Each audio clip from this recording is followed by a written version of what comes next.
Señor, gracias por esta oportunidad que tenemos de poder estudiar a tu Hijo Jesús.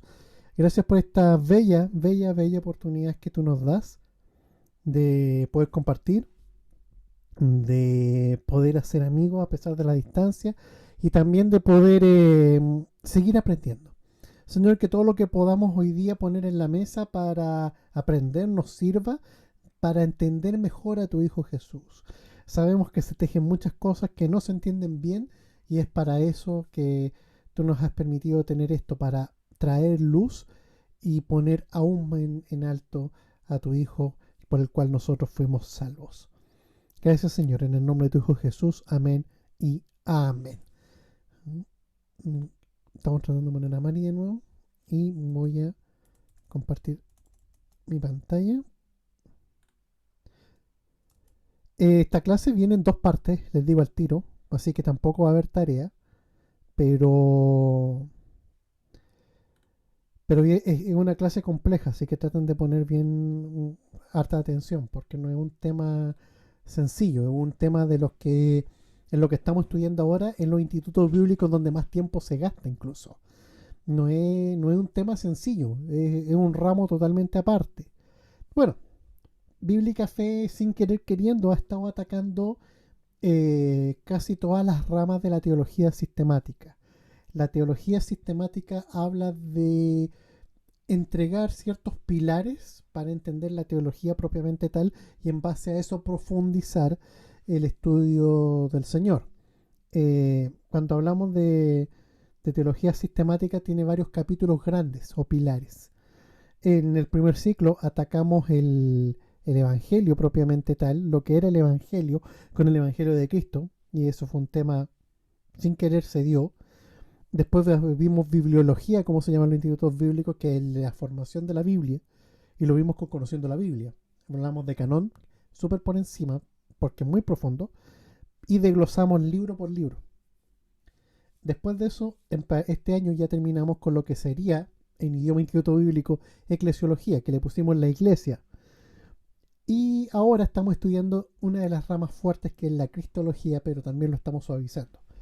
Esta lección, como ustedes ven, dice uno, porque es la primera parte, va a estar dividida en dos partes, debido a que es una de las partes del estudio del Señor más difíciles y más complejas de entender. Junto con la Trinidad, la doctrina de Jesucristo, con esta dualidad de ser tanto hombre como Dios, es una de las cosas que más cuesta entender. Es uno de los misterios más complicados que la mente humana tiene que enfrentar cuando se expone a dicho estudio. Eh, Vamos a ocupar como base Romanos 9:5. Como ya partimos a principios del ciclo, vamos a ocupar tres versiones siempre para hablar de esto. Una, como les expliqué la semana pasada en el apéndice, una versión un poco más de crítica más contextual como la NBI, pero que también tiene crítica textual. La NBLA, o Nueva Biblia de las Américas, que 100% de crítica textual. Y la bueno, Biblia de la Biblia textual, que es 100% textual, tal cual como dice. Bien. Y para los que me han preguntado, me estoy tomando de tres interlineales para poner el griego y el hebreo. Del hebreo me estoy tomando con la versión digital del diccionario La Cueva, que es digital, dentro de lo que me permite el trabajo con mi libro digital, la Kindle. A veces cuesta pasarme dibujos de un lado a otro, tengo que hacer a mano. Para el griego estoy ocupando el Nuevo Testamento trilingüe y el interlineal de la cueva. Así que también van a estar puestas en la bibliografía al final del curso para los que lo quieran adquirir eh, en algún momento. Bien, leamos. NBI dice, de ellos son los patriarcas, y de ellos según la naturaleza humana nació Cristo, quien es Dios sobre todas las cosas, alabado sea por siempre. Amén. La Nueva Biblia de las Américas dice, de quienes, viniendo desde otro párrafo, de quienes son los patriarcas, y de quienes según la carne procede el Cristo, el cual está sobre todas las cosas, Dios bendito por los siglos. Amén.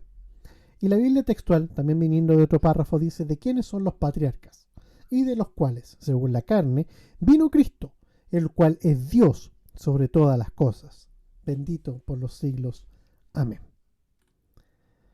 Jesús anduvo entre nosotros, pues eso ya lo sabemos muy muy bien. Y cuando hablo de andar entre nosotros, es que presentó todas las características de un ser humano, excepto la condición de pecado. Si bien estuvo expuesto al pecado, no pecó. Y esa es una de las cosas que más cuesta entender para el mundo. ¿Cómo siendo hombre no iba a pecar? No, no pecó.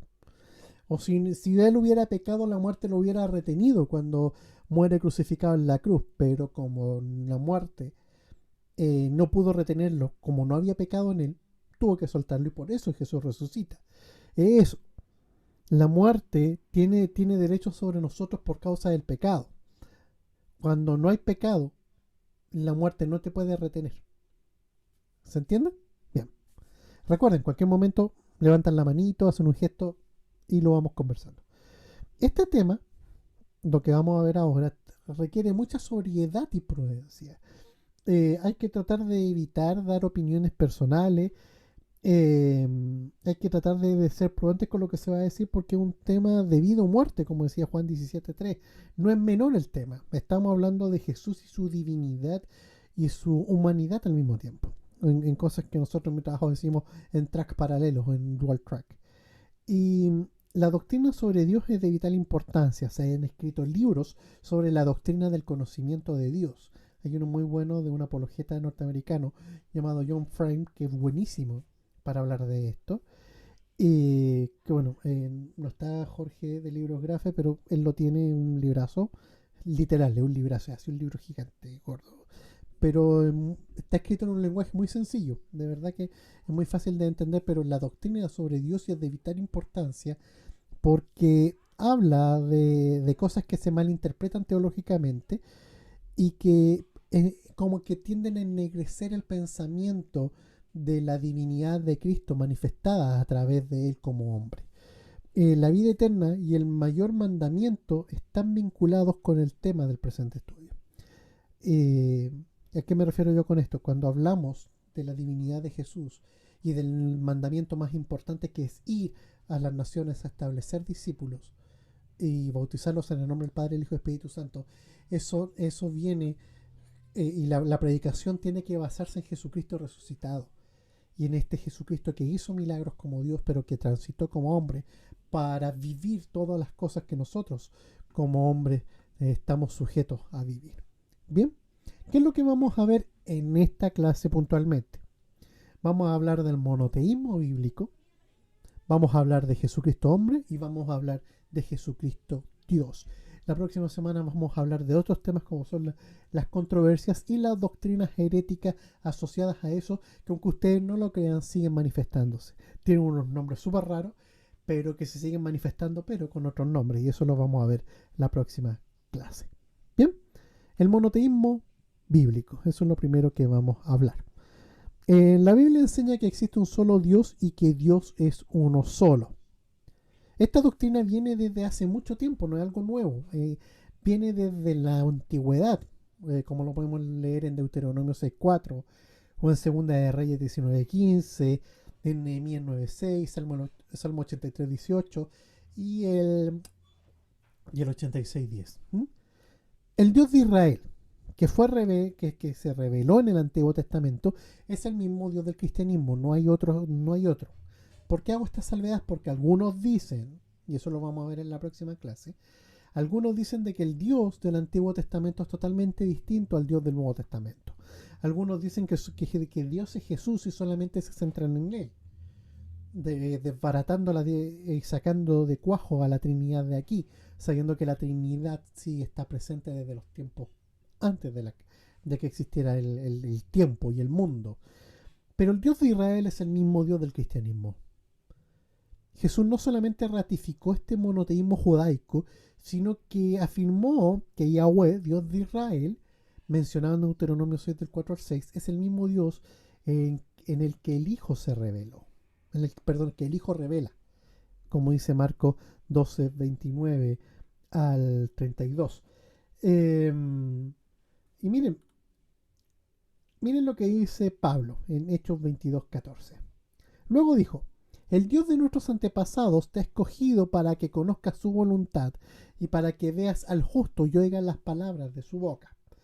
Pablo predicaba a tanto judíos como a gentiles el mismo Dios revelado por Jesús. Una de las cosas que se está dando muy fuerte en algunas iglesias es como quitarle un poco el papel a Pablo. Pablo fue escogido por Jesucristo mismo para ser su apóstol y establecer la base doctrinal de la iglesia, junto con Pedro y junto con todos los otros que han escrito y que se preservaron sus cartas y sus escritos en el Nuevo Testamento. Entonces, Pablo predicaba que tanto judíos como a gentiles les predicaba esto mismo. Él no hacía una distinción para hacerlo. Cambiaba un poco, digámoslo así, la terminología que ocupaba. Con los judíos hablaba, y acuérdense que Pablo era fariseo, entonces Pablo ocupaba toda la ley, tal como lo explicaba anteriormente, ocupaba esta visión cristotélica de la revelación de Jesús, y lo que hacía era presentar a Jesús como la finalidad de toda la historia de la antigüedad, del Antiguo Testamento, y que venía a revelar a Dios a la humanidad completa, ahora en la figura de Cristo. Eso fue lo que siempre enfatizó. Él siempre enfatizó que existía un solo Dios, como lo dijo en 1 Corintios 8:6, en Galatas 3:20 y en Efesios 4:6. El apóstol Pablo enfatizaba esto y era súper taxativo en eso. No cambió nunca su mensaje, simplemente cambió el enfoque que le estaba dando.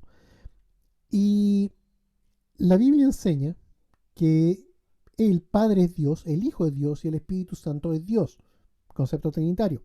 Y el nombre de Dios se puede aplicar al Padre, como lo escribe Pablo en Filipenses 2:11, lo aplica al Hijo en Colosenses 2:9, lo aplica al Espíritu Santo en Gálatas 3:20 y también aquí lo unifica en un Dios y Padre de todos nosotros, como lo dice Efesios 4:6. O sea, para Pablo, la palabra Dios, como lo vimos en clases anteriores, se podía aplicar perfectamente a ellos.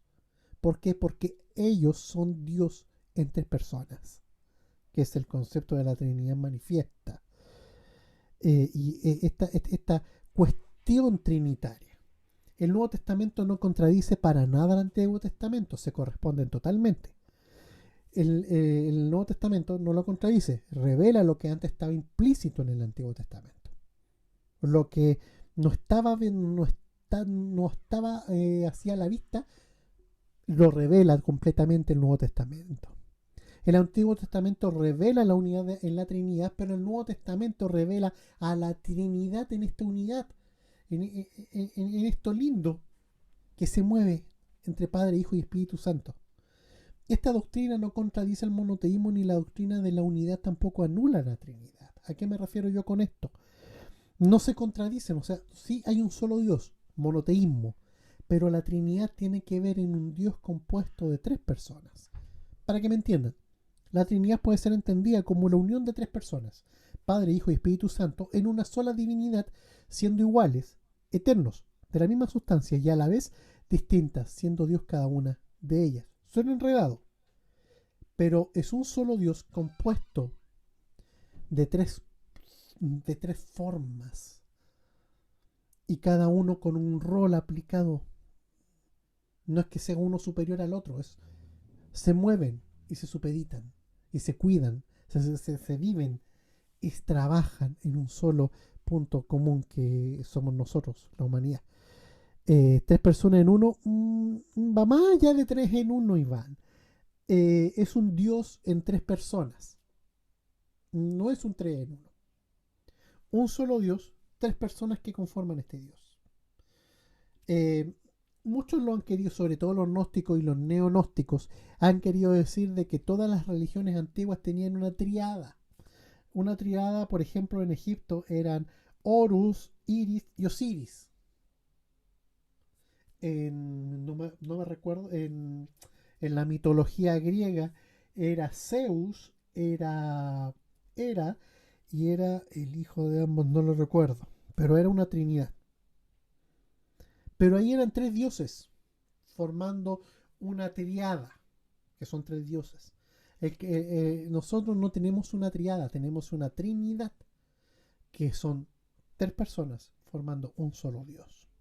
Va más allá del tres en uno, porque cada una de estas personas que son este Dios tiene su propia forma de ser, su propia forma de hacer cosas y tienen autonomía sobre sí. Y cada uno revela al otro, pero los tres forman un Dios. Es súper enredado, por eso yo les dije que pusieran atención, porque el concepto trinitario no es tan difícil no es tan fácil de entender a la primera con palabras. Es un asunto que tiene que madurarse un poco. Es por eso que yo he sido bien majadero y hasta el día de hoy sigo hablándoles de lo mismo que vimos en la clase 1, que es el concepto trinitario, y cada vez lo ir profundizando más. ¿Por qué? Porque si no entendemos bien el concepto trinidad, no podemos entender la función del Hijo.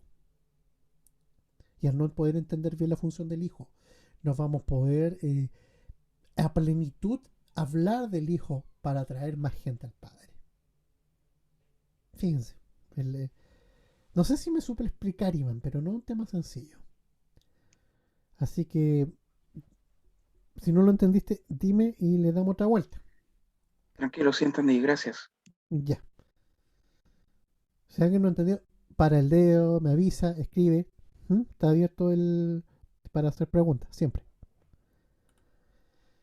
Jesucristo, hombre. ¿Dudas hasta ahí aparte de lo que preguntó Iván? Sigamos. Jesucristo, eterno y verdadero Dios y verdadero hombre. Aquí es donde ya entramos tierra derecha. Primera de Timoteo 2.5 de la Nueva Biblia de la América dice, porque hay un solo Dios y también un solo mediador entre Dios y los hombres, Cristo Jesús, hombre. Jesucristo es, eh, es el eterno y verdadero Dios al mismo tiempo, un verdadero hombre. Entonces, pero, ¿cómo? Eh, Jesús se hizo hombre para suplir la necesidad de los seres humanos. Fíjate lo que te estoy diciendo. Se hizo hombre para suplir la necesidad de los seres humanos. No es porque no nos conociera. Y ahí es donde yo voy a profundizar un poquito.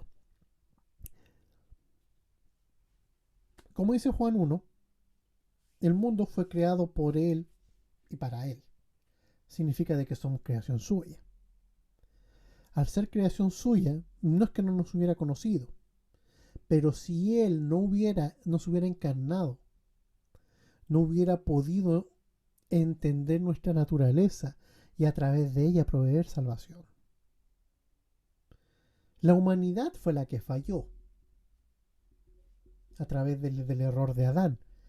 Algunos me han dicho, pero ¿cómo el error de Adán? Sí, es que fue el error de Adán, pero ¿cómo si la que pecó fue Eva? Sí, pero por un asunto de diseño, la cabeza de la familia es el hombre. Así que la responsabilidad del pecado cayó sobre Adán, no sobre Eva. Así que el feminismo que dice que el cristianismo es machista, no, para nada. Porque Dios no le imputó la culpa a la mujer, se le imputó al hombre como cabeza de la familia. Jorge, te escucho. Ya, ahí sí, al pie.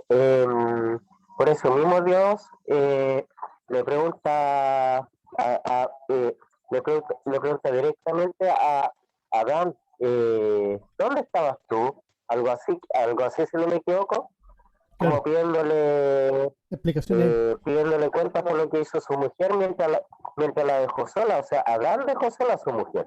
Claro, estamos claros con eso. Y la Entonces, mujer perdió la cobertura de Adán exacto. en ese momento. Eh, Y ahí volvemos a explicar la estructura. Fíjense, Dios siempre establece estructuras para la relación con el ser humano. A lo que, a lo que los bautistas llaman teología pactual, pero eso es un tema mucho más complejo. Pero siempre Dios entendió que el hombre iba a fallar y por eso tenía que suplir a través de Jesús todas las falencias del hombre, porque el hombre en sí no puede escapar de su condición humana de pecado. Si que uno ve el comportamiento, es más fácil hacer el mal que el bien. Un ser humano tiene tendencia a hacer el mal. Yo lo estoy viviendo en carne propia. Yo le digo a mi hija, no, no lo hagas, y va y lo hace. Hay algo implícito en nosotros que a contradecir y hacer mal. Quiero preguntar algo. Juan, dime. Te leo. Ya, ahora sí, ¿me escucha? Sí, perfecto. Ya, hola a todos, bendiciones. Hay algo que siempre digamos, me ha llamado la atención. Bueno, quizás en el sentido de que, con respecto a lo que usted habla, Ujú. de que mencionó algo de que Dios sabía de que el hombre iba a caer. Ahora, siempre me he preguntado, bueno, entiendo yo que la mente humana es limitada en comparación a la mente del Señor, pero si Dios sabía de que iba a caer el hombre y que gran parte de la humanidad se iba a perder. ¿Por qué lo creo? Es porque yo, o sea, viéndolo desde mi punto de vista humano, si yo, por ejemplo, veo que algo, entre comillas, no me va a resultar y, o sea, tengo probabilidades de fracaso, no sé, mucho más que de éxito, no me aventuraría yo a crear o hacer algo que sé que en su mayor parte va a salir mal. Ujú. Entonces, siempre me he preguntado el por qué.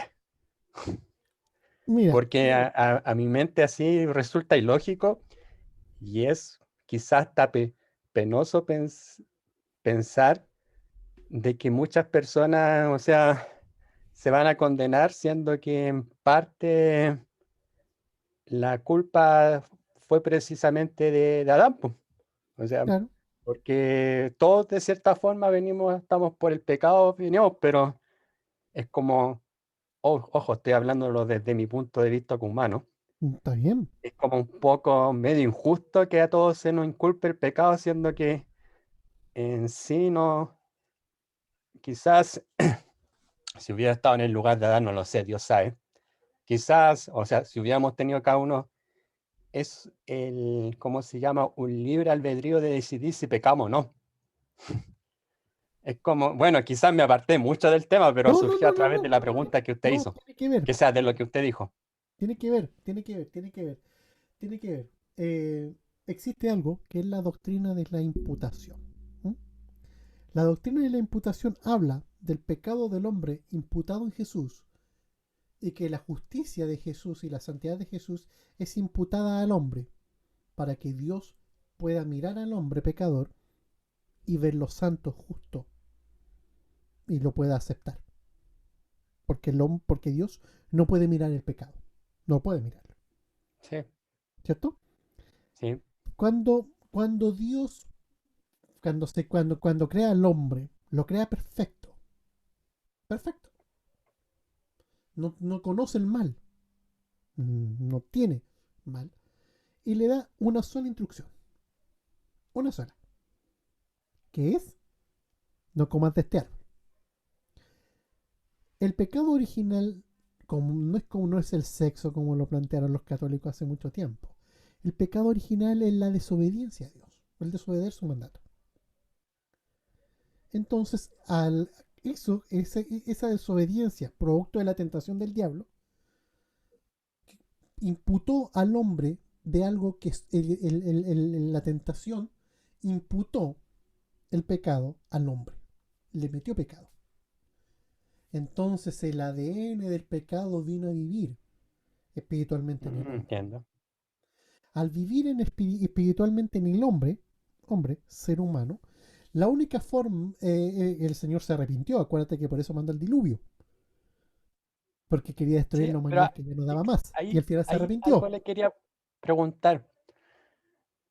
Bueno, no sé, es como que si Dios lo sabe todo y sabía como que iba a pasar eso, como que se arrepintió, como no sé, como un poco Acuérdate, extraño. acuérdate lo que dijo con Noé. No voy a destruir a la Sí, humanidad y salvó a la es que familia de Noé.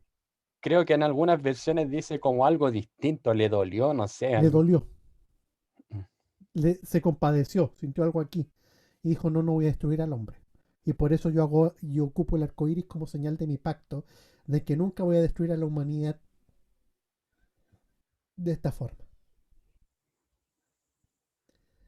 ya. Entonces, ¿qué es lo que ocurrió? Para ir haciendo el link, porque de verdad que está enlazado. Espiritualmente, el pecado vino a morar con el hombre y ese ADN espiritual se transmite. Y se transmitió, y se transmitió, y se transmitió. Y se sigue transmitiendo. Entonces, por un hombre entró el pecado al mundo, por un hombre tenía que salir el pecado del mundo. Es por eso que Dios se proporciona a sí mismo un redentor en la figura del Hijo, Jesús, como hombre y a través de este segundo Adán, porque Jesús viene siendo como el segundo Adán. Este segundo Adán saca el pecado del mundo. Y ahí es donde Jesús en Juan habla de que Él es la puerta, porque a través de Él, como una puerta, tu vida sale del pecado. Ok, seguimos siendo pecadores porque el ADN está en nuestra humanidad, pero ya no somos esclavos del pecado, sino que vivimos en la influencia del pecado, pero tenemos la capacidad de entender que estamos pecando y tenemos la capacidad también de tener un intercesor, que es Jesucristo, que está pidiéndole al Padre por nosotros, constantemente, intercediendo por nosotros, como lo enseñé ayer en Mic, de que Él está orando e intercediendo por nosotros siempre, para que el Señor no vea el pecado que hay en nosotros. Es Ok. por eso que cuando uno entiende esto, de que del nivel de pecador que somos, y vemos cómo, de dónde, y a mí me pasa mucho, y se los confieso aquí abiertamente porque estamos en familia. Yo cada vez que, cuando estoy orando y cuando estoy en una búsqueda profunda para entender muchas cosas que después les puedo explicar acá, eh, yo cierro los ojos y veo una montaña altísima de pecado que está al borde de caerse sobre mí. Y ahí es donde yo digo, wow, esta montaña no se cae encima mío. ¿Y por qué no se cae? Porque hay una cruz que sostiene esa montaña. Esa cruz fue la que hizo que el pecado saliera de mí. O sea, yo sigo siendo pecador, pero para Dios ya no hay pecado en mí. Porque esa Mm, sangre de ese hijo que se hizo humano para morir como humano por mí y llevarse mi pecado para llevárselo él, me desploma y hace que yo tenga que no encuentre motivos para no servirle, que no encuentre motivos para no seguir haciendo lo que hago. ok. Y eso, y ahí está el enlace que yo quería mostrarte. Es por eso que él manda a un hombre, porque el pecado entró por un hombre, tenía que sacarlo por un hombre. Y durante todo ese tiempo, desde que Adán cae hasta que Jesucristo muere, el diablo fue dueño y esclavizó las almas y las sigue esclavizando. El problema es que antes no había salida. Ahora sí hay salida. Mm, Y la salida, y por eso yo siempre ocupo esa frase, Jesús es la salida al pecado. Jesús hizo salir al pecado del mundo porque ahora hay alternativas para salir. Él es la vía. The Way, como decía de Striper en una canción. Volviendo al rock. mm. ¿Se entendió? Sí, ok. Perfecto. Sigamos. El término Emanuel. No voy a hablar del cantante mexicano por si acaso. Tranquilo. El nombre Emanuel, Mateo, en Mateo 1.23, Mateo lo tradujo como Dios con nosotros. ¿Bien? Y muestra que Dios está como hombre y entre los hombres, como dijo Juan en Juan 1.14. Sin embargo, la enseñanza de la humanidad de Cristo, lo que te explicaba, no neutraliza su divinidad, pues tenía dos naturalezas, la humana y la divina, claramente expresadas en el término Emanuel. De aquí voy a volver a hacer otro enlace. Fíjense, está todo enlazado. Eso, si alguien quiere entender esta estructura mental que yo tengo de enlazar cosas, les sugiero ocupar para su estudio personal y devocional la Biblia de referencia Thompson. Esa es mi estructura mental. Están todos los versículos enlazados uno con otro. Yo no, y de tanto acostumbrarte a, a esa forma de estudiar la Biblia, que es súper sencilla. Yo creo que una de las formas de estudiar la Biblia más sencillas que existen, que es seguir términos. Tú tomas un versículo, al ladito tienes los términos y los vas siguiendo. Y ya puedes armar un estudio personal para ti solo todos los días y es maravilloso. Esa la recomiendo. está en versión NBI y en versión Reina Valera. De verdad que es muy maravilloso. Es por eso que yo hago estos enlaces. Porque yo empecé a estudiar la Biblia con esa Biblia. ¿Mm? Eh, Enlazándolo con Juan 1.14, que habla, que yo les dije en la clase cuando hablamos del Logos, cuando habla de tabernaculizar, de hacer una tienda, una morada con la cual vive entre nosotros. Y ahí está la razón de Emmanuel, Dios con nosotros, porque Dios vino a vivir con los hombres para ser uno con nosotros. Y la enseñanza, y no neutraliza en ningún momento su divinidad, pues tenía las dos naturalezas al mismo tiempo viviendo con él. Y esto es lo que es expresado correctamente con Emmanuel. Algunos comentaristas dicen que Emmanuel no era un nombre. Estoy hablando de algunos comentaristas de Isaías. Que Emmanuel, algunos lo traducen como que debiera ser el verdadero nombre de Jesús, y otros lo hablan como su función. Yo me inclino más que Emmanuel hablaba de una función. Será llamado Dios con nosotros. Él estará con nosotros. Él iba a vivir con nosotros. ¿Dudas hasta ahí? Mm-mm. Jesús, el ser humano. Aquí es donde ya quiero que pongan un poquitito más de atención. Jesús fue revestido de un cuerpo humano, porque el pecado entró por un Yo hombre. tengo dudas, Exe. Dime, Gloria. Mira, lo que pasa es que nunca he entendido por qué es a Jesús. Bueno, Dios con nosotros, Emmanuel. Ujú. Emmanuel, pero después le dicen Jesús. Eso nunca no lo he entendido. Mira, hay dos formas de entenderlo. Yo obviamente tomé una. No estoy diciendo que la otra sea incorrecta. Simplemente estoy ocupando una forma de interpretar el término en base a lo que yo entiendo. Y es lo que yo les quiero transmitir y ustedes siéntanse libres de investigar. No se queden nunca con lo que yo les pueda decir. Por favor, ocupen esto como un piso sobre construir su propio estudio, su propia teología. Obviamente, mientras no se escapen de lo que dice la Biblia, estamos perfectos. Emmanuel, significa Dios con nosotros. Basado en lo que dijo Mateo y lo que Juan habla en Juan 1.14, podemos deducir de que Emmanuel, más que un nombre propiamente tal como Gloria, como Iván, como el mío, como Jorge, habla de una función que tenía este Hijo de Dios con nosotros, que era vivir con nosotros y ser uno con nosotros.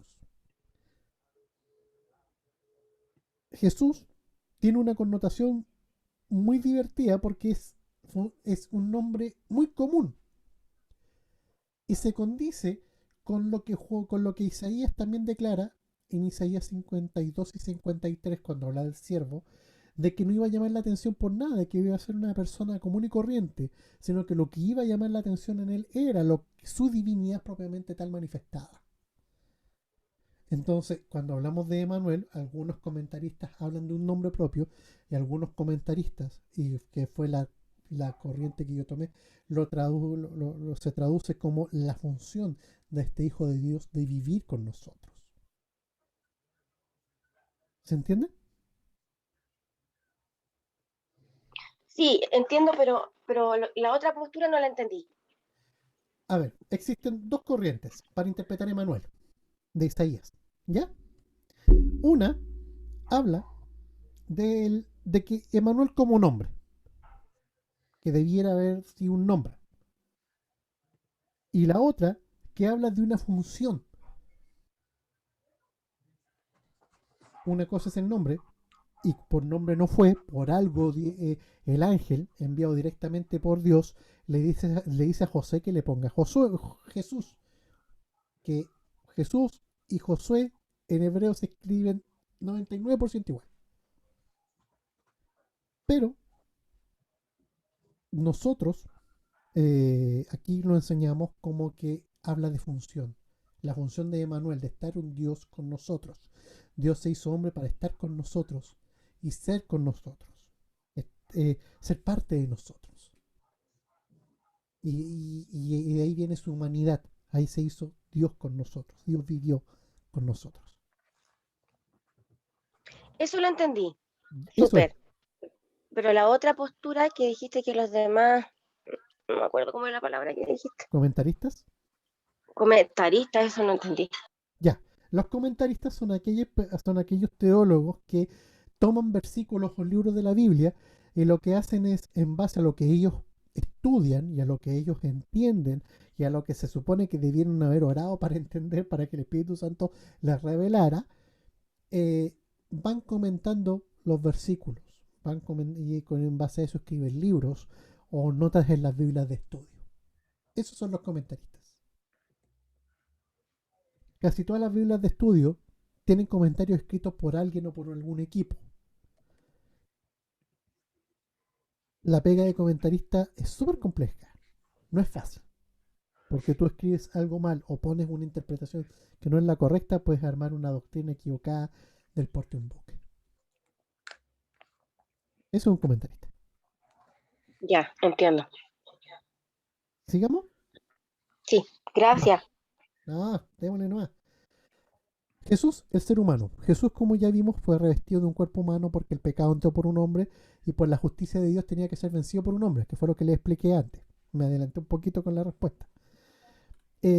Cuando hablamos de que Jesús se hizo carne, se volvió el pecado, aunque nunca había pecado, y usó el pecado como hombre. Eso es lo que podemos leer en Romanos 8:3. Pero ahí empieza una deuda. La deuda del hombre, la Biblia muestra que todo el género humano está condenado, que el hombre está perdido y bajo la maldición del pecado, cosa que le explicaba Juan hace un rato.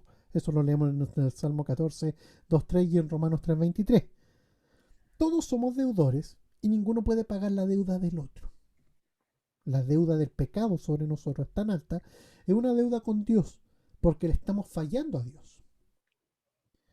Hemos desobedecido a Dios y el pecado está sobre nosotros y la paga del pecado es muerte. Eso ha sido desde siempre. Y sí o sí, por ser pecadores, tentamos, pero listos para arder en el lago de fuego por la eternidad. La Biblia dice que solamente Dios, en Isaías 43:11, puede salvar. Solamente Dios.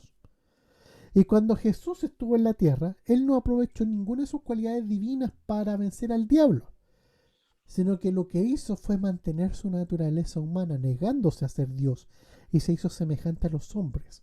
¿Para qué? Para que a través de un hombre se venciera el pecado. Es lo que le explicaba anteriormente. Por un hombre entró el pecado, por un hombre tenía que salir, un hombre tenía que vencerlo. Y fue Jesús, siendo hombre, el que vence a la muerte. ¿Por qué? Porque ¿cuál era la garantía del diablo para tener atrapada a la humanidad en el pecado? Era de que todos los hombres van a pecar tarde o temprano. Entonces son todos míos. Entonces Jesús viene, no peca, y como no peca, el diablo no puede tener dominio sobre aquellas personas que se allegan a Jesús y contra él mismo. Entonces, ¿qué es lo que hace Jesús? Provee vida eterna para todo aquel que se acerca a él. Pero un ser humano tenía que sacar el pecado del mundo. Porque un ser humano lo trajo, un ser humano lo tenía que sacar. Así era la justicia de Dios. Y por eso se encarna Jesús y se convierte en hombre, para sacar el pecado del mundo. Eso es lo que Pablo enseñaba en Filipenses 2 del 5 al 8. Es más, mira, es por eso que ese mismo Dios hizo hombre, trajo perdón de pecados y cumpliendo el mismo la ley que promulgó. O sea, Jesús no es que se saltó la ley, la vivió. O sea, él estuvo sujeto a todo lo que Dios le había impuesto al hombre. Él lo vivió todo, para que de ese modo no tuviera ninguna garantía el diablo de atraparlo y así poder desarmar todo esto horrible que tenía esclavizado al mundo. Y digo tenía porque ahora el mundo tiene la oportunidad de salir de esa condición. ¿Y cómo puedes salir de esa condición? A través de Jesucristo.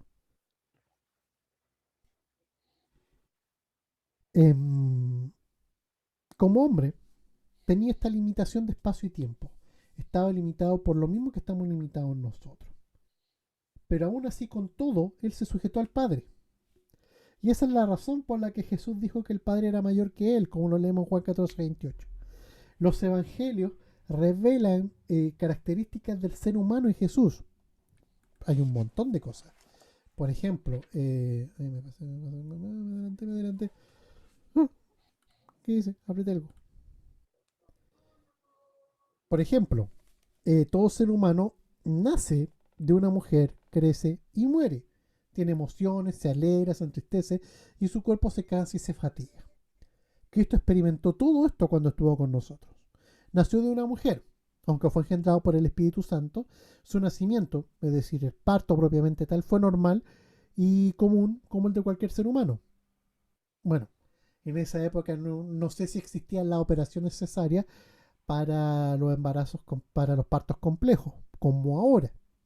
Así que Jesús nació con todos los pobres dolores que pudo haber tenido María. Creció en estatura y sabiduría, como dice Lucas 2:52. Tuvo sueño, hambre, sed y cansancio. Ahí hay algunos versículos. Sufrió, lloró y sintió angustia. El versículo más corto de la Biblia dice claramente: Jesús lloró, que es cuando se entera que muere Lázaro. Y cuando está con las hermanas ahí y todo ese cuento. Llora, llora. Un Dios no llora. Él sí lloró. Porque fue humano. Sintió pena. Tuvo una madre humana. También tuvo hermanos y hermanas. Sí. Así que la doctrina católica que enseña que María siempre fue virgen es falsa. Si bien José no tuvo relaciones sexuales con María antes de casarse ni antes de tener a Jesús, perdón, pero de ya estaban casados. Así que consumó el matrimonio José y tuvo hermanas y hermanos. Es más, Judas, el escritor de la carta de Judas y Santiago, posiblemente, muy seguro, eran hermanos de Jesús. ¿Sí? Consulta, Sí. el discípulo amado, ¿era hermano de Jesús o no? Hay algunas corrientes sí, pero no está comprobado. ¿No? El discípulo amado, según se describe, tendría que ser el mismo Juan, el discípulo, digámoslo así, más joven de edad. Juan era el más joven. Se dice que se dice que Pedro era uno de los mayores con más de 40 y Juan era un adolescente casi llegando a la juventud, 16, 17 años por ahí. Eso también explica su longevidad. Estamos hablando de que Juan muere en Éfeso entre el 107 y el 110 después de Cristo. Entonces Pregunto vivió. eso porque en la cruz Jesús le dijo, Juan, ahí está tu madre. Madre, ahí tienes a tu hijo, sí. Y desde ahí Juan la recibió en su casa. Es una mala interpretación de ese versículo. Ahí lo que tiene que ver con de que Jesús está preocupado de su mamá. Y de que no tenía, él dejó, digámoslo así, a su mamá encargada de Juan. Como que le dijo, cuida a mi mamá. Cuida Año. a Juanito. Sí, Ay, no. mentiroso. Eh, y va. Sigamos. Eh, murió, pero resucitó al tercer día. Eso significa de que conoció la muerte. Si hay alguien que nos puede contar cómo se siente la muerte, es Jesús. Así que él la vivió y él sabe lo que se pasa. Dio pruebas materiales de tener un cuerpo humano. Muchas. O sea, el hecho de que en la cruz digan que sangró y todo eso es claramente de que tenía un cuerpo humano. Y fue hecho semejante a los hombres, pero sin pecado.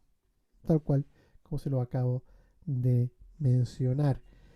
Eh, Cuando Pablo afirma que Jesús era del linaje de David, según la carne, como dice Romanos 1:3, está describiendo una ascendencia humana. Si él no hubiera sido 100% humano, no tenemos cómo rastrear su genealogía. Tenía un carnet, sabíamos su familia para atrás.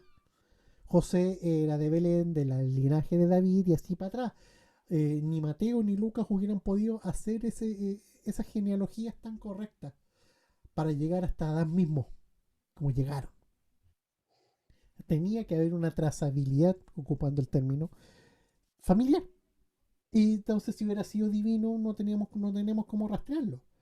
Es más, se supone que Jesús quedó registrado en el censo que mandó a hacer el...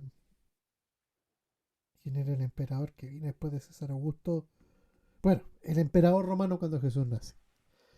Hebreo... César Kevin. César qué, claro.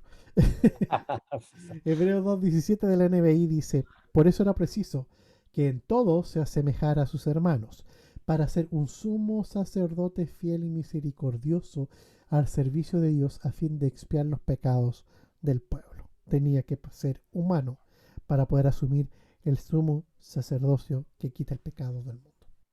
Exe, Dime. tengo una pregunta. Sí. O sea, hace mucho tiempo tengo esta curiosidad. Cuando Jesús está en la cruz, eh, este ladrón que estaba al lado de él se arrepiente de cierta manera y él le dice, estarás conmigo en el paraíso. ¿Este ladrón acompañó en el proceso a Jesús en bajar y a arrebatar las llaves y luego volver a subir? No, ¿O este ladrón pasó otro proceso? no lo sé. Lo más probable es que el ladrón esté en el paraíso, pero no haya visto lo que Jesús vio. Porque Jesús, si llegó hasta el diablo mismo, era por otra cosa. No lo sé. La Biblia no lo habla bien. Entonces no puedo aventurarme a dar algo que la Biblia no nos enseñe. Quiero creer que está en el paraíso y que cuando llegue ese día y que nos veamos todos allá, Él va a estar. Jorge, escribiste sobre la pantalla. Desde Zoom. No lo sé, Kevin, sinceramente. Bueno, gracias. Lo concreto es que está en el cielo, eso es claro. No, eso estamos claros. Está allá. Si Jesús le dijo que iba a estar en el paraíso, está. Y significa de que, claro, ahí habla de que Jesús iba y cayó al paraíso. Jesús estuvo muerto, como un humano. Una consulta. Dime, no caché, dice la abejita. A ver, Juan primero que llegó primero que Gloria. Juan pregunta. Al tiro. ¿Me escucha? Sí, perfecto. Ya. Sobre, bueno, lo que usted comenta de que, bueno, de lo que dijo Kevin César, que Jesús bajó al paraíso, o sea, al seno de Abraham. Pero en la Biblia también se menciona que fue y le predicó a los espíritus y a los encarcelados. ¿Por qué de cierta forma, o sea, le predicó a los espíritus encarcelados si acaso esos espíritus tenían alguna oportunidad de salvación, ¿no? ¿Y cuál fue como el propósito? A ver, algunas traducciones hablan de que los espíritus encarcelados son aquellos espíritus que murieron antes de que Jesús viniera. Y él como que les fue a decir, muchachos, ahora viene yo a ordenar esto. Ya ustedes no están en el infierno, sino que están conmigo ahora. Y yo los puedo sacar de su lugar. Algunos comentaristas y exegetas dicen eso. Yo me aventuro a pensar de que hay gente que sirvió a Dios, que amó a Dios, pero como no podían llegar al... el pecado que había en ellos, la muerte los retenía, él los quiso sacar de ahí. Y ahí es donde yo tengo que forzar un poco el versículo y tengo que enlazarme con el libro de Enoch, que habla cosas así. El libro de Enoch dice de que hay espíritus que son espíritus, gente justa, santa, que por alguna razón quedaron encadenados por el diablo. Sí, porque se supone que los justos iban al seno de Abraham. Claro, pero hay espíritus que por ese motivo no quedaron ahí. Es lo que algunas leyendas judías hablan de la pelea de los ángeles por el cuerpo de Moisés. Entonces hay un montón de teorías y de teologías que hablan de puntualmente aquello. Entonces, la Biblia yo tengo que, para darle un poco de vuelta, tengo que ocupar un libro que hasta yo mismo me pregunto por qué lo sacaron del canon, como el libro de Enoch, que debiera estar, porque y es más, la iglesia copta lo tiene dentro de la Biblia, pero bueno, Lutero no lo quiso meter, Jerónimo menos. Entonces, no sé por qué tenemos que darnos esa vuelta. Y habla de eso, de que hay espíritus que por ABC, siendo justos, quedaron amarrados en alguna parte. No, también no se referirá a personas que quizás porque de cierta forma no eran quizás del pueblo judío, pero trataron de vivir eh, de la mejor forma posible dentro de la luz que tenían.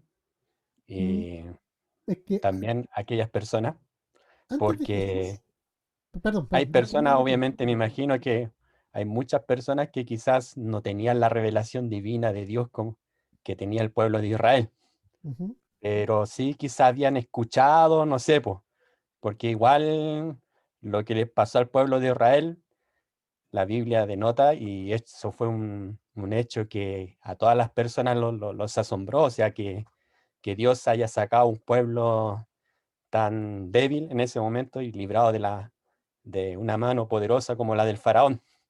Entonces, muchas personas escucharon, quizás, y obviamente no eran del pueblo de Israel, pero sí como que quizás de cierta forma algo de fe tuvieron, no sé, sí, pero no tenían una revelación divina completa. no eres el único que llega a esa conclusión, incluso hay libros que tratan de aquello. Pero la única forma en la que antes de Jesús tú podías acceder a la salvación era bajo el pacto que Dios hizo con el pueblo de Israel. Había mucha gente que se hizo judía, los famosos prosélitos, que no siendo judíos de nacimiento, se circuncidaron y aceptaron las leyes judaicas y vivieron bajo la ley de forma correcta. Era la forma en que tú podías vivir bajo el pacto de Dios, el pacto que Dios hizo con el pueblo de Israel.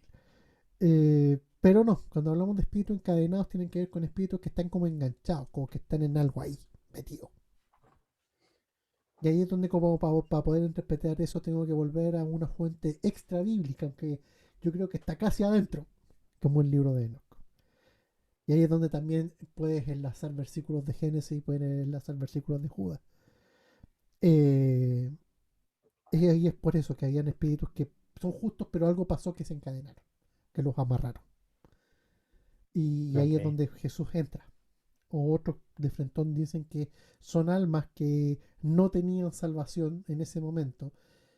Y ahí es donde también es como que se afianzó la doctrina del purgatorio, que era gente que está en el purgatorio y que Jesús les predicó al purgatorio. Pero el purgatorio, no, doctrinalmente hablando, no tiene asidero. Entonces como que hay muchas interpretaciones de eso y hay muy poca luz. Yo también le he dado vuelta muchos años y todavía no lo logro pillar. No es algo que yo sepa cabalidad. Y es más, hay muchas doctrinas que hablan esto, de lo que me estás contando. Yo en lo personal me inclino por eso, porque son almas de espíritus que se quedaron amarrados siendo justos.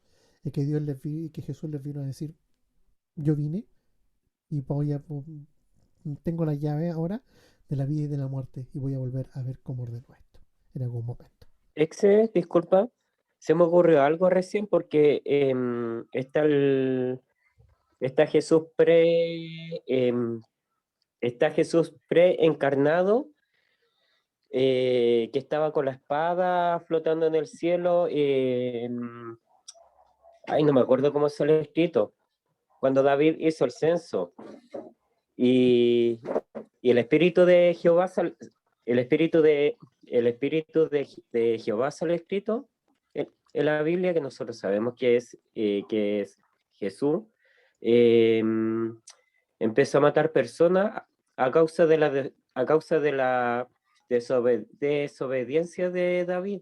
Sí. Y a lo mejor muchas de esas almas que estaban, ya sea en el infierno, en el seno de Adán, no sabemos dónde, Ujú. Jesús los fue a buscar, porque no fue culpa de ellos, sino que fue por culpa del rey Claro, fue por culpa de ahí. Puede en ser, ese momento.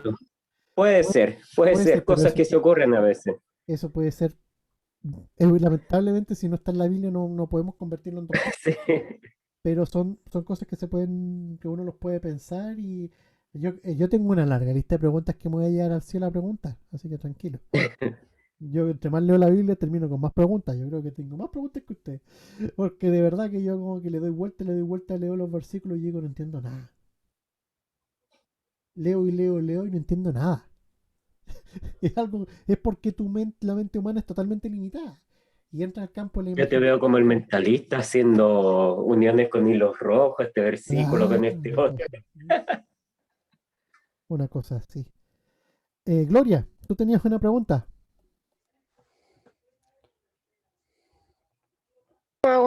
Ahí. Es que no me acuerdo lo que era. Dale nomás. Ya.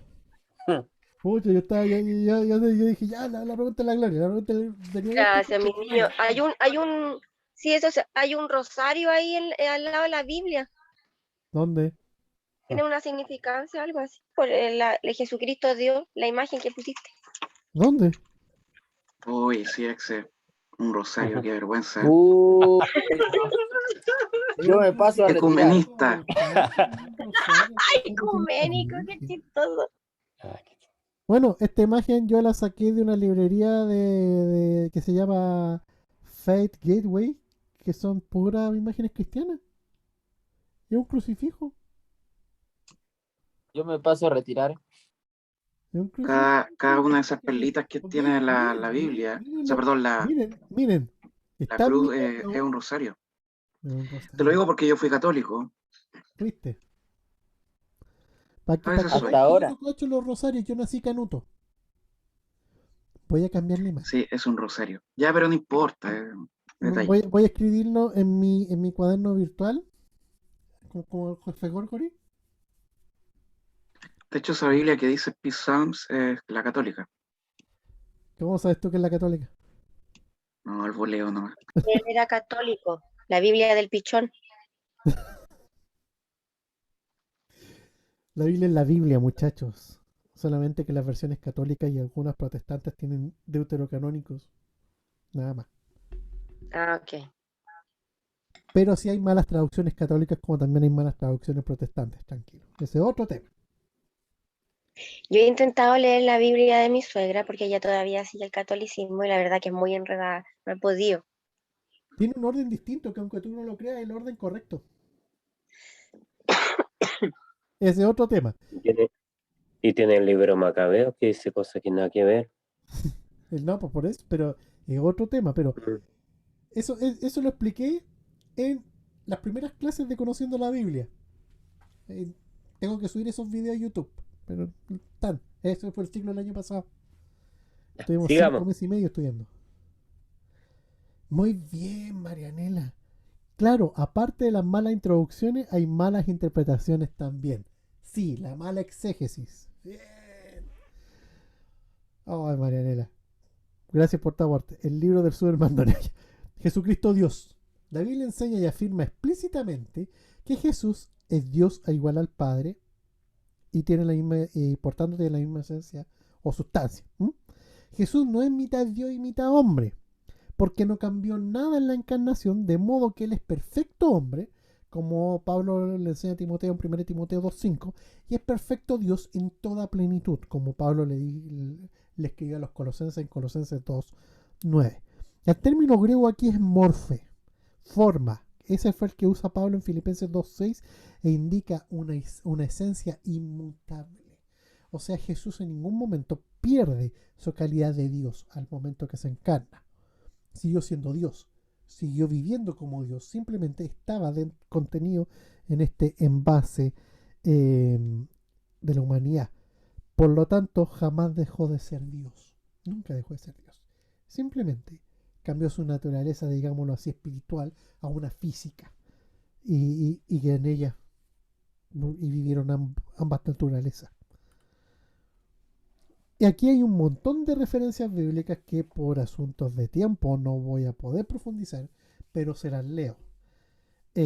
Por ejemplo, habla de Dios con nosotros, como dice Mateo 1.23, el nacimiento y ministerio de Jesús, como lo dice en Isaías 9.6, atributos y títulos de Jesús, como se lee en Jeremías 23 del 5 al 6, una existencia desde la eternidad, como habla Juan 1 del 1 al 3, honra al Padre y al Hijo, Juan 5.23, el yo soy, solo de Juan 8.58, uno con el Padre, Juan 10 del 30 al 33, paréntesis, se fijan que Juan profundiza mucho en esta relación de Jesús como Dios y hombre al mismo tiempo. Juan es súper profundo en lo espiritual más que en los hechos netamente históricos que muestran Mateo y Lucas también propiamente tal. Señor y Dios, como habla Juan 20:28, bueno, Jesús no era igual a Dios, era Dios, como lo dice Pablo en Filipenses 2:6. Jesús es Dios absolutamente, lo dice Colosenses 2:9. Era el gran Dios, como Pablo lo habla en Tito 2:13.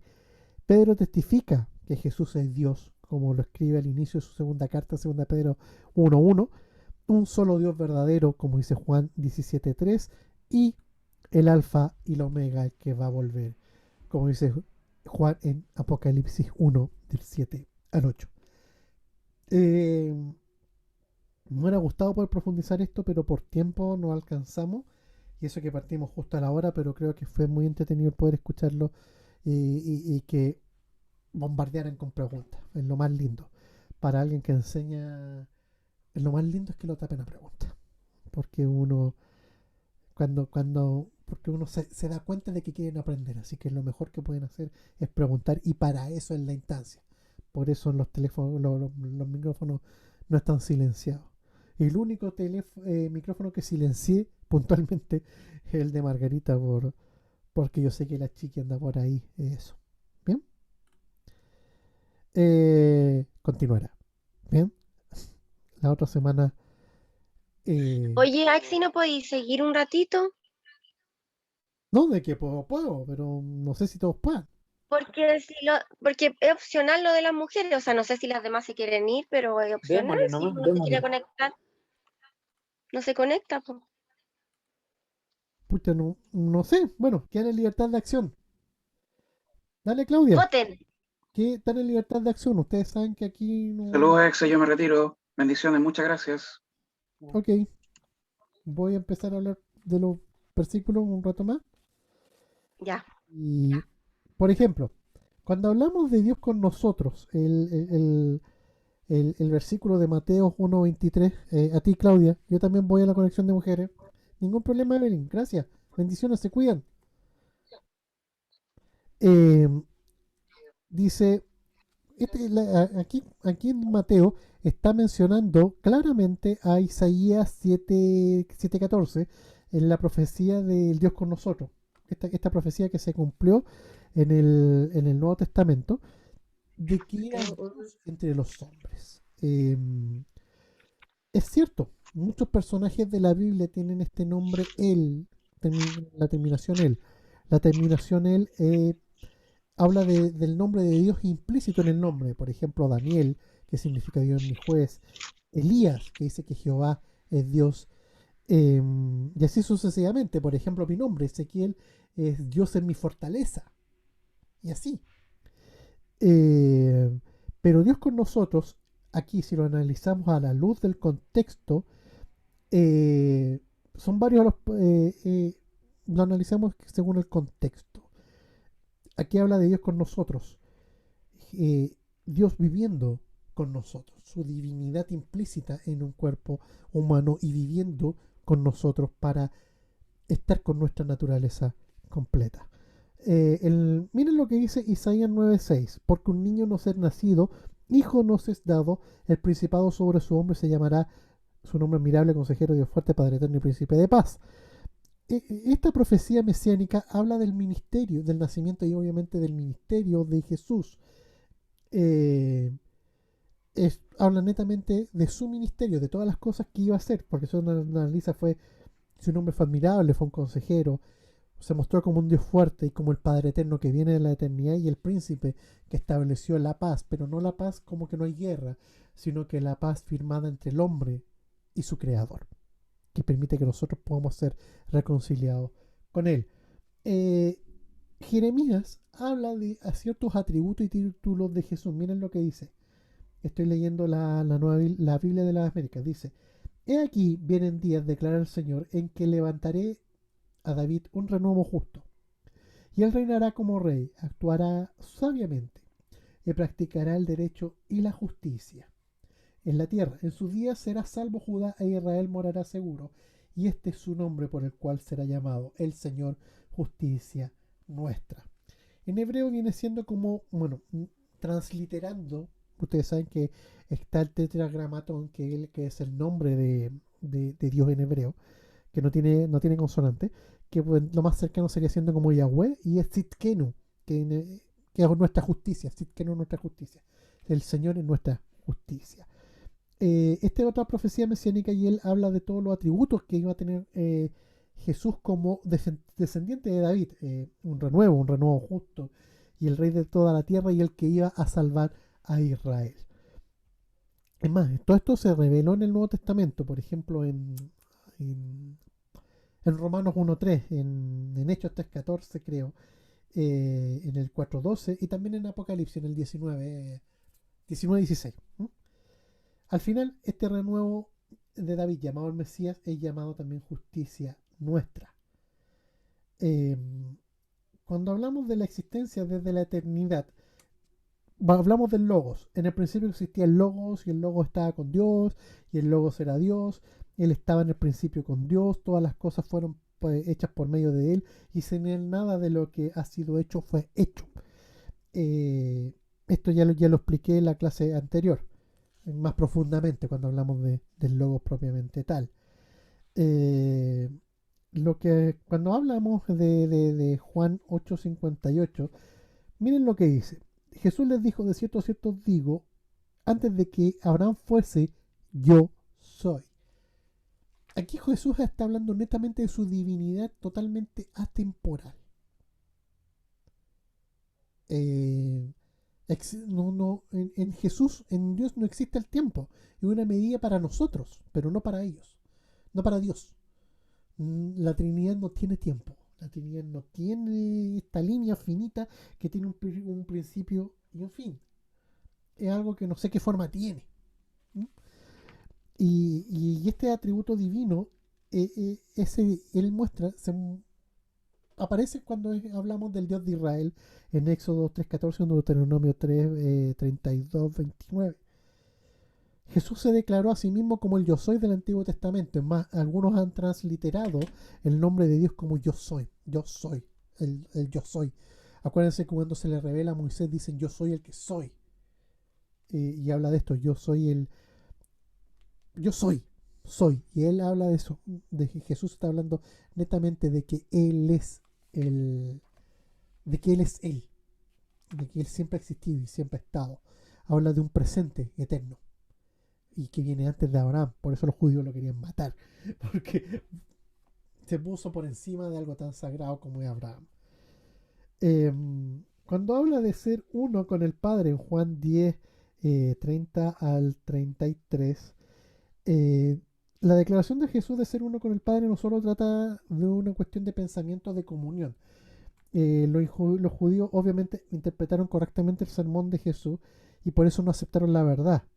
Acuérdense que cuando le dijeron no te apedreamos por alguna buena obra, sino que porque te haces uno con Dios siendo hombre. Si el Señor no hubiera hablado de su divinidad, el malentendido se hubiera corregido, pero no fue así. Él claramente aceptó la acusación de hacerse uno con Dios porque Él era Dios y se declaró a sí mismo como Dios. Cuando leemos en Juan 20:28 estamos hablando de Tomás. Ahí es Tomás el que se está diciendo Señor mío y Dios mío cuando lo ve con las llagas y totalmente resucitado. Hablar de una sorpresa no tiene nada que ver, sino que habla de una declaración. a pesar de haber vivido todos los años que vivió con él, nunca se dio cuenta de que Dios había vivido con él.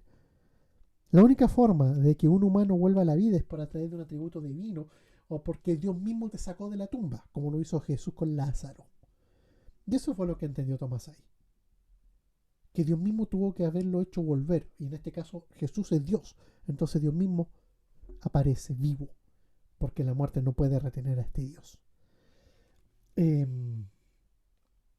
Cuando hablamos de Filipenses 2.6, que dice, el cual siendo en forma de Dios no estimó ser igual a Dios ni a cosa en que aferrarse, la Biblia afirma que él no se consideró a sí mismo como, a pesar de ser Dios, él no estimó su cualidad de Dios por sobre la cualidad humana, sino que él lo que hizo fue, al habitar con nosotros, se hizo humano y entendió que el humano no iba a poder salvarse por sí mismo, no tenía la capacidad de ser salvo por sí mismo.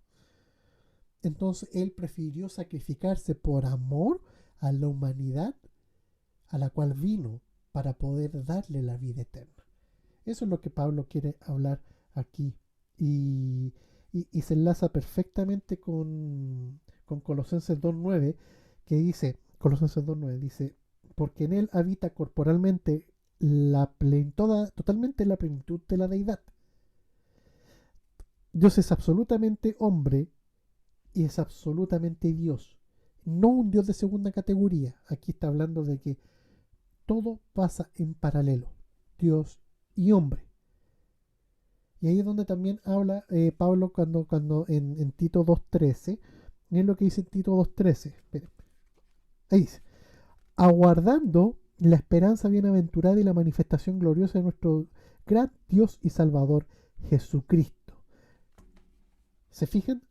Esperanza bendita, bienaventurada, la manifestación gloriosa de Jesús es esta, de que mostrarse como Él era, el gran Dios, que rechazó, no lo rechazó, sino que sobrepuso su humanidad por sobre su divinidad. ¿Se entiende ese punto? Cuando Pedro testifica en Pedro 2.1, déjenme llegar. Ahí está. Pedro 2.1 dice, Simón Pedro, siervo y apóstol de Jesucristo, a los que han alcanzado por la justicia de nuestro Dios y Salvador Jesucristo, una fe igualmente preciosa que la nuestra. ¿Se fijan? Jesús y Pedro está hablando de Dios, de que por medio de Jesús Dios hemos alcanzado justicia. Cuando hablamos de un solo Dios verdadero, me voy a retroceder un poco. A todo esto estoy con la Biblia en la mano. Porque esta parte era con Biblia en mano, tranquilo. Sí, esta era parte de la clase. Dice, en Juan 17.3, Jesús afirma que existe solamente un Dios verdadero. No obstante, el texto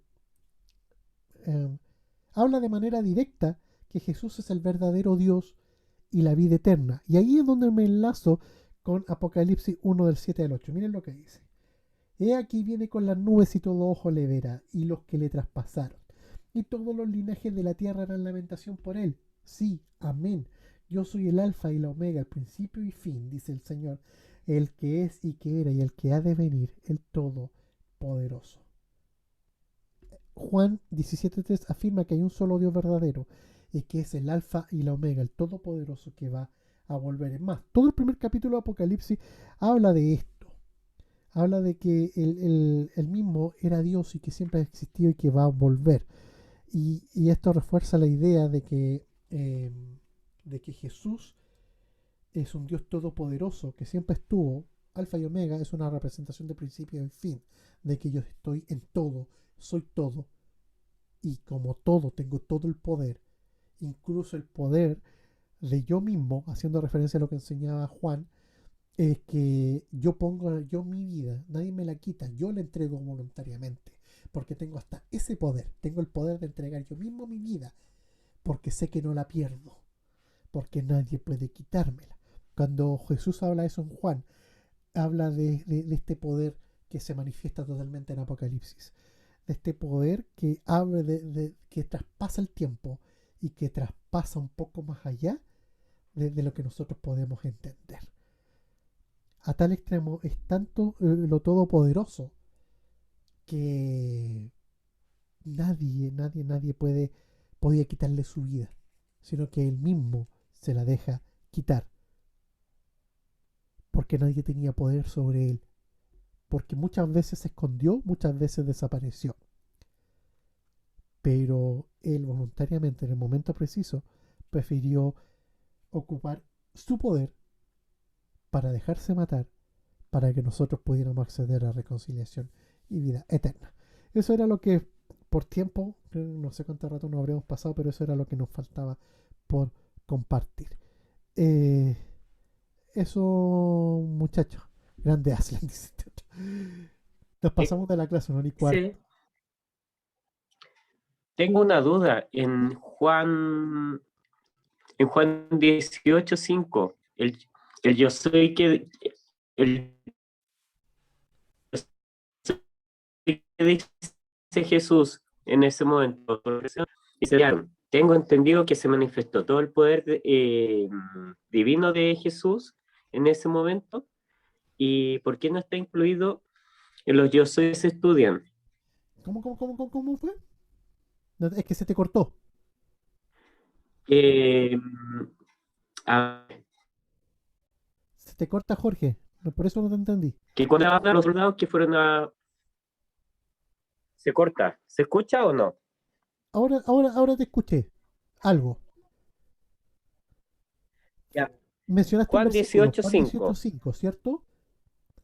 Juan 18:5 El dice, yo soy que dice Jesús cuando... Sí. le respondieron a Jesús, a Jesús de Ándate al final del versículo. Jesús 18 Entre el dice, 5 y el 6. Juan 18 dice, habiendo dicho Jesús estas cosas, salió con sus discípulos al otro lado del torrente del Cedrón, donde había un huerto en el cual entró con sus discípulos, y también Judas, el que le entregaba, conocía aquel lugar porque muchas veces se había reunido allí con sus discípulos. Judas, pues, tomando una compañía de soldados y alguaciles de los principales sacerdotes y de los fariseos, fue allí con linternas y antorchas y con armas. Pero Jesús, sabiendo todas las cosas que le habían de sobrevenir, se adelantó y les dijo, ¿a quién buscan? Le respondieron, a Jesús de Nazaret. Jesús les dijo, yo soy. Y estaba también con ellos Judas, el que le entregó. Cuando Jesús les dijo, yo soy, retrocedieron y cayeron a tierra. Ujú. ¿Tu pregunta cuál es? Que se manifestó el poder divino de Jesús en ese momento, ¿cierto? Sí, no. Yo creo que, a ver, Es retroceder que yo, tiene que ver con un asunto de sorpresa. O sea, si es que tú analizas el contexto, dices, cayeron a tierra, según que quedaron plop porque no se esperaba la respuesta. Y aparte que lo más probable es que le haya salido así de repente. Imagínate, Torrente del Cedrón. Pucha, no tengo cómo compartirte fotos, pero si tú buscas lo que va quedando del Monte de los Olivos original, está lleno de árboles, está tupido de árboles. Y era de noche. Y le aparece Jesús así de esta forma. Y no Y es que Jesús dijo Elohim. no, porque el Elohim tiene que ver con el Señor. No, aquí el yo soy no tiene que ver con un yo soy de yo soy como un atributo divino. Está fuera de las 7 Ya. señales divinas de los 7 yo soy de Juan. Este yo soy tiene que más ver con diciendo aquí me buscan. Yo soy. Este yo soy. El yo soy. El exe yo soy. Habla de eso. Me respondió como un mortal cualquiera. Claro, aquí habla de un mortal cualquiera. No son. A ver, Juan, cuando hablamos de los yo soy de Juan, son yo soy que tienen que ver, neta, que tienen que ver con implicaciones divinas de Jesús como el yo soy tal cosa. Porque por ejemplo, cuando dice yo soy la resurrección y la vida, habla de un atributo de Jesús como Dios, que él efectivamente era la Sí. resurrección y la vida.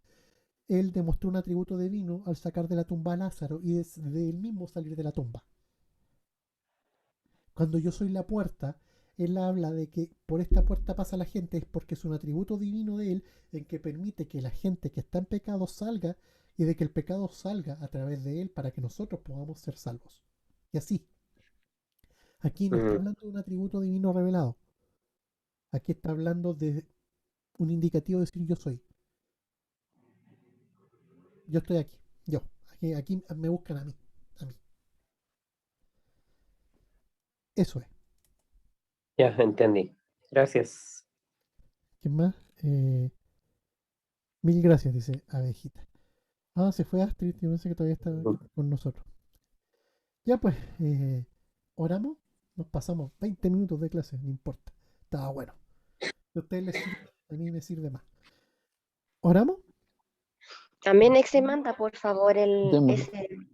¿cómo se llama? Esa pantalla que tienes tú donde salen los versículos, por Sí, favor. sí.